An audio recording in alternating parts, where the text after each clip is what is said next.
Well, here we go again for another 5 minutes of writing with Dixie. I just finished a very long podcast, listening to one.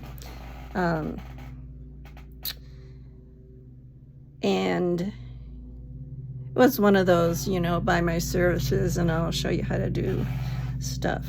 But he had 5 ideas for increasing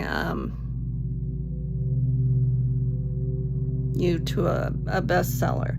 And the first one was the book funnel. Second was a great design and cover and title.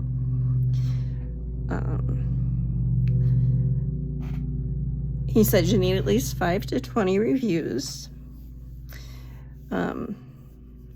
He recommends press releases to like thousands of press releases all over the country. Not sure about that one.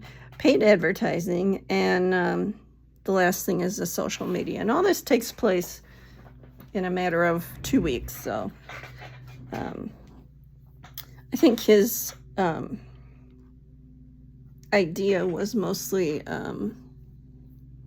based on doing a nonfiction, because then he went into the speaker stuff, and I kind of lost interest in that. Although I should do a nonfiction. I have a couple really good ideas. One for a kid's book, and another for like a writing how to. But perhaps that's in the future. I got my cover design for Crossroads Magic, and it's awesome. I'm excited about it.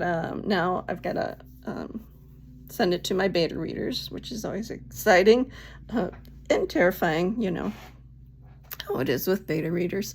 But I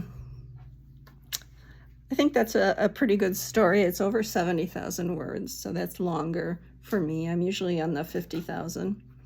And so that one's put to bed right now until I come up with a marketing scheme. I'm going to work on getting those reviews because I brought it to my writing group, one of my writing groups. I'm in a couple, and gosh, I got good reviews, but they were oral. So maybe I just need to ask people if I can use their stuff. So there's that. Maybe I should write a press release. I can do that. I used to be in corporate communications. I might do some paid advertising. I know I'm retired and I'm cheap, but I might do it. And social media, I can do that. Although he says 5 times a day, and I think for my Facebook friends that's a little bit much. But maybe Twitter, Facebook, and trying Instagram, and I have a Pinterest site set up for it, so we might try that. Next up, and I'm very excited about this, the book I wrote in Nano last year, All Souls.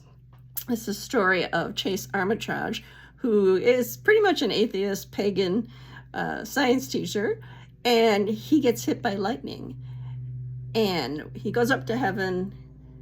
And then he thinks some things that send him right back down to HELL. And he gets bopped out of there too, and he gets back to where he's laying on the pavement being resuscitated. And the saints choose him. They have several tasks they want done, and it's different saints. So he's kind of errand boy for the saints. And because of this, the church finds out and wants to use him. When he dies, supposedly he will be a saint also, and then they can use his parts for relics. But some wealthy people don't want to wait until he's dead. They want to cut off parts now. So that's kind of the basis of the story as he goes. And I read it through Rough Draft, and just direct from last year, and it really flows well, and I was excited. I'm like, ooh, who wrote this? So that's why the push to marketing, because I think my writing's really come up to a good place. It's the marketing and the podcast that perhaps need a little help. So have a great day. Write a little bit, walk a little bit, get her done, and take care of yourself.